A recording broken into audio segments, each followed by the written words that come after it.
Away. All right, so we have reached Parsha Shoftim again. It's just amazing how fast the year's gone.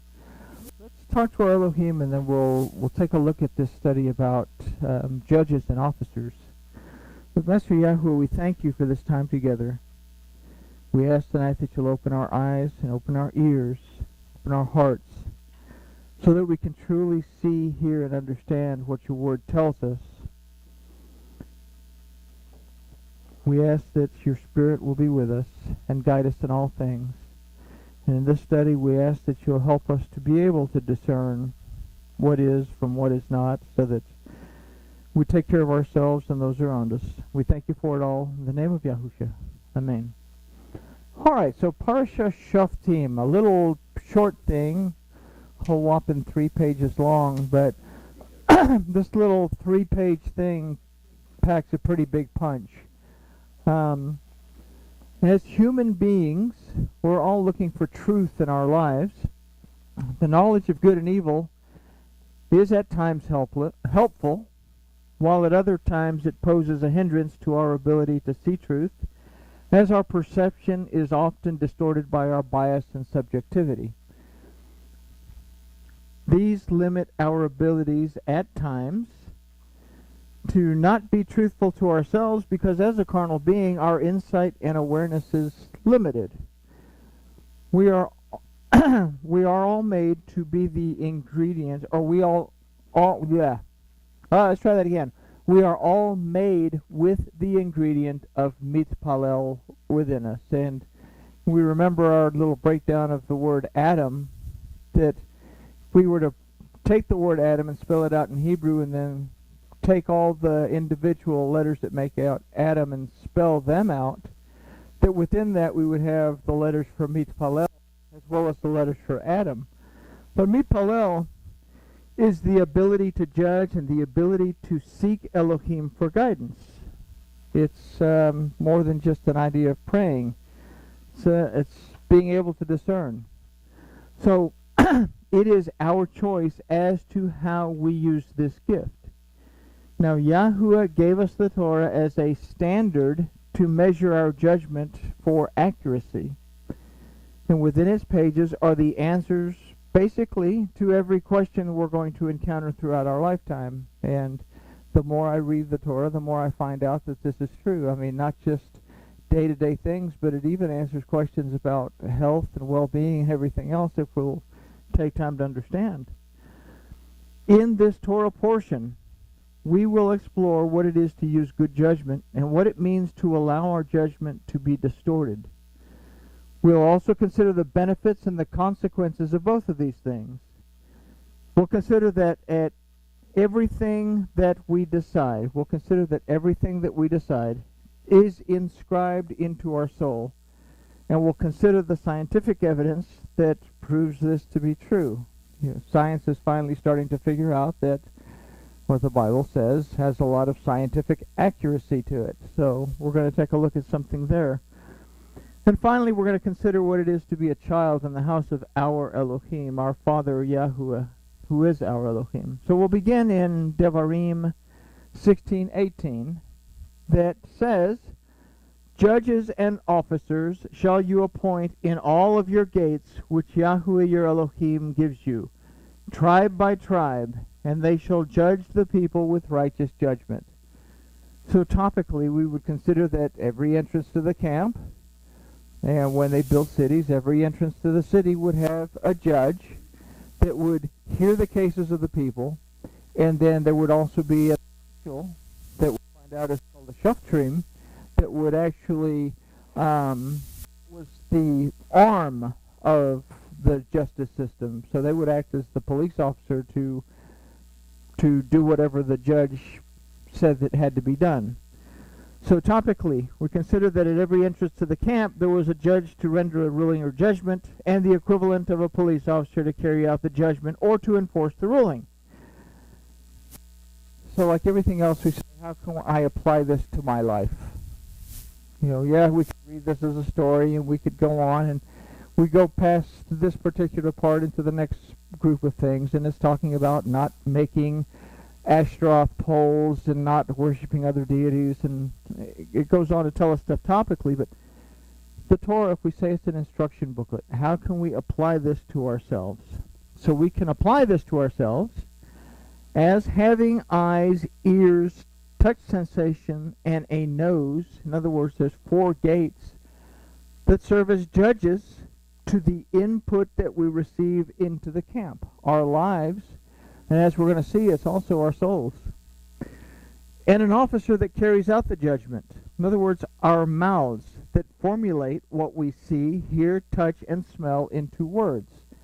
We get ideas, we think thoughts, we get information, and if we want to carry out those thoughts and that information, if we want to do anything with it, it takes us being able to open our mouths and communicate. So this is a very important concept, that what we take in is also going to come out, and that's something that we need to keep in mind. So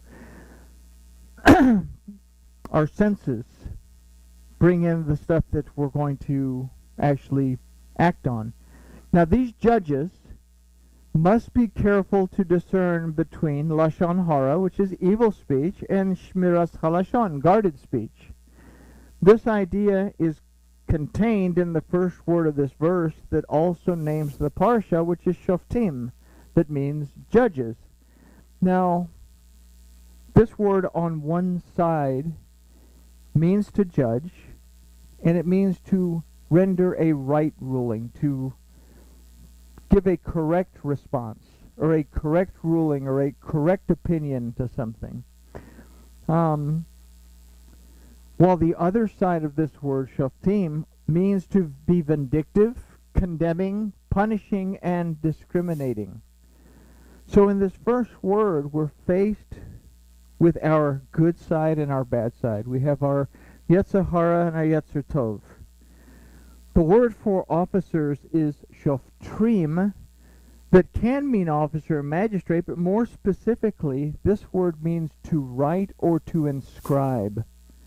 In fact, the scribes around the time of the Maccabees were called the Shoftrim. The Shoftrim came together and formed what would be called the Pharisees, and from the Pharisees came to what we know today as the rabbis. So, but the word Shoftrim as a word means to write or to inscribe. Now, let's see, where were we here? The first word, officer. So let's consider the connection and its serious implication between the judges, the officers, and our lives, and we could also say our souls, our very souls, because it's going to affect that, what we call that flash drive that ultimately makes its way to Elohim. So we're constantly bombarded with issues, and it's how we respond to these issues, either with a right ruling attitude or with a vindictive, punishing, condemning, and discriminating attitude, that dictates what is to be inscribed into our soul, into our very being. Now, this is something that affects our lives, it affects our health, and it's also going to affect the lives and the health of the people that we communicate these inputs at our gates. It's going to affect the lives of these people as well. And we're going to find this scientifically here, because I found this kind of neat, but it's Dr. Candace Pert, and she's a neurobiologist, discovered that neuropeptides, these are the chemicals that are triggered by our emotions, are in actuality thoughts that are converted into matter. This is science has proven that our thoughts actually end up in our cells. So, in other words, our emotions are physically absorbed by our cells and converted into matter. She stated that we cannot separate our mind from our body. In other words, our biography makes up our biology. We always consider that what we think is only in our brain or in our head, But science is showing us that our mind is literally in our cells and in our tissues. And this is a very, very important concept that we need to understand this, because what we're going to discuss, we're going to see how this idea can impact not only our own life and our own health, but what happens when I talk to someone else and I put out a bunch of negative garbage. It absorbs into that person's life. It absorbs into their health. So I can speak illness into someone else if I'm not careful to shmiras halashon, to guard my words. So we consider that our brain is the only place that our mind is, but science has proven that it's literally in all of our cells and tissues. So considering this, we can see how harmful thinking can make us physically ill, and we can also see how passing this harmful thinking into our speech can also impact the very physical being of another person, potentially causing them to become ill with our words. So we see the importance of this Torah portion when we bring it down to the very, very personal level, that this is something that protects us from violating that sixth commandment, you shall not murder. This is why we have to have a judge and an officer at our gates to protect us from allowing harmful stimuli from entering into our camp, our mind, body, life, and soul. If we take into account that these are the judges and the officers which Yahuwah your Elohim gives you, then we must take into account that just as these were to decide the issues of the people based on the Torah of Yahuwah, remember that Moses appointed judges, took Jethro's good advice, and he appointed people to listen, and he separated people into different groups, and they listen to this much, and if it's too difficult, come to Moses, and he'll rule on it. So, very important thing. But we too are to decide on issues that enter through our gates based on what Yahuwah has given us. Now, how did these judges, how did they judge? They judged according to whatever they felt was right, or did they judge according to the rules, the statutes, the ordinances, the commandments set forth in the Torah? So we kind of know the answer to that. Now the phrase tribe by tribe also offers us insight as to how we are to judge according to what Yahuwah has given us. Now the word used for tribe is lishvatecha, that from its root word Shabbat literally means a rod or a staff, which are both illustrations of the letter Lamed that represents guidance and instruction. We remember the Proto-Hebrew drawing of the letter Lamed is just a shepherd's goad. So we get this idea from Shabbat, from tribes, that it's a representation of guidance and instruction that's found in that letter Lamed. Now the word Shabbat also means a branch and a scepter. In this we see an example of Yahusha, the branch, who is our king, who as our shepherd also taught us how we were to act and behave towards one another, as well as towards the situation that life may hurl at us. We sit down and read the teachings of Yahusha. He's not teaching the stuff that the disciples were talking about, death, burial, resurrection, and all that stuff.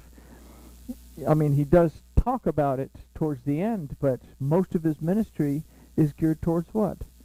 This is how you pray to the Father. This is how you love your neighbor as yourself. He says, consider the works of the fields. They don't work for all the beauty that they have, but they are dressed more beautiful than Solomon could think of. The birds in the sky, they don't worry about what they are going to eat because Elohim takes care of them. So he was teaching us the word.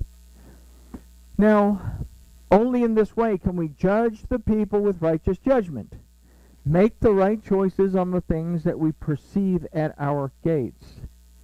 In verse 19, we're going to consider what bad judgment entails. And verse 19 says, "You shall not distort judgment. You shall not respect persons, neither shall you take a gift, for a gift does blind the eyes of the wise and perverts the words of the righteous." So the phrase, "you shall not distort judgment," pretty obvious topically, but the word for distort is tate, that also means to stretch, to bend, to incline towards, to hold out, and to pervert. The word for judgment is mishpat, that also means an act of deciding, the process of deciding, and the privilege of choice. The privilege of choice. It isn't simply about not distorting judgment. It's about not abusing the privilege that we have in our free will to choose. We have the Torah to guide us. We have Yahusha as our example. We can choose to follow the Torah's right rulings and our Master's example, or not. We have to take into account that its right rulings are always in our favor, so there's no need for us to struggle in figuring out what excuses we need to fabricate based on what our senses tell us.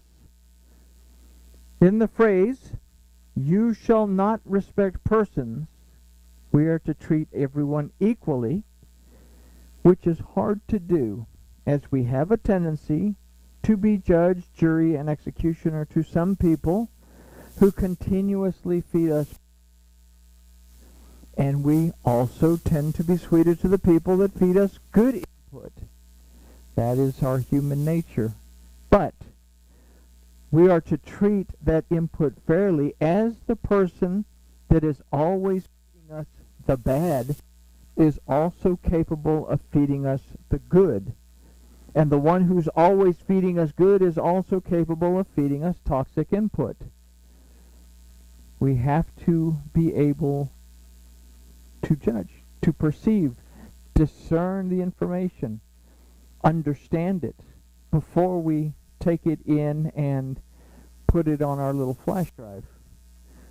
So we must not allow ourselves to be enticed to make a poor decision based on a sweet promise or a kind gesture. Things that look to be too good to be true usually are. And I think I've heard a lot of people in this room actually say that things that look to be too good to be true usually are. So we find this advice voiced in the phrase, "Neither shall you take a gift, for a gift does blind the eyes of the wise and pervert the words of the righteous." If we are the children of Yahuwah Elohim because we claim to believe and receive His word, then we must live according to the rules of that house. We believe and receive the word. We're given the authority to be the children of Yahuwah. And this is what the first chapter of John tells us this. So those rules are found in the pages of His Torah, and they're vividly illustrated to us in the pages of Brit Hadashah. And this is explained to us in verse 20, in which we're given the choice to follow or not. And this verse simply says, "Justice, justice shall you follow, that you may live and inherit the land which Yahuwah your Elohim gives you." Now the word that's used for justice is zedek, that specifically means righteousness or righteous. And this is mentioned twice. When we see something mentioned 2 times in a row, it's usually telling us pay attention to what this is saying. It's important. But it's also that it's mentioned twice kind of gives us an idea, or it alludes to the idea of the bait that has a numerical value of 2, which illustrates to us a house. The house of righteousness is the house of Yahuwah, of whom we are part if we choose to believe and receive His word. So in the simplest terms, if we will guard what comes through our gates by carefully judging and policing both the input and the output, We will inherit the land which Yahweh your Elohim gives you. Now the word for and inherit is verashta, that from the root yaresh means to occupy, to possess, to be an heir to, and to succeed. That all sounds pretty good, but there's a negative side to yaresh, because the negative side of this word is to possess, to be destroyed, to be impoverished, or to come to poverty. So this word is offering us a choice, and that choice is based on how we judge and police what we take in and put out during our lifetime, what we inscribe into our soul. The land represents not only our lives, but it also represents our souls that are the thumb drive that stores what we input. It is our lives and our souls that will either prosper or not based on the choices that we make. So, do you have judges and officers at your gates? What are you writing down on the tablet of your soul? For Yahweh, your mighty judge, who has the authority to redeem, deliver, and restore you, is going to read this. So, it's a very short lesson. But Shoftim, or Shoftim, is a very, very important Parsha, because Moshe begins to lay out what to do, what not to do when you go into this land. And you say Devarim is a repetition of the entire Torah. It gives us a Cliff Notes version of what the Torah tells us. If we don't want to read the whole thing, we can go to Devarim and read Devarim. It's going to tell us basically all the instructions, the statutes, ordinances, and commandments that are found throughout the Torah. It just doesn't get as specific. So, basically, in a nutshell, it's telling us you have eyes, you have ears, you have senses. Be careful of how you take it in, and be even more careful as how you act on what you take in. And with that, this little bitty short Torah portion, we can say grooviness is achieved.